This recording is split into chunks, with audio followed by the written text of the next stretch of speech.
kamu sejahtera pajan kenewo putih mang bangsa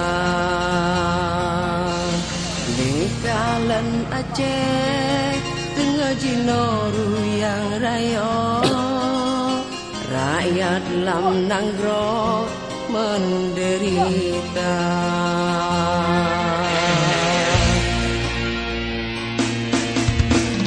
Kamu mengharap pengharapan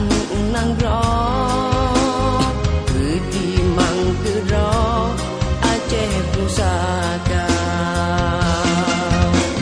saban tak pikir sabong hati dum ditanyo hasil lam nanggro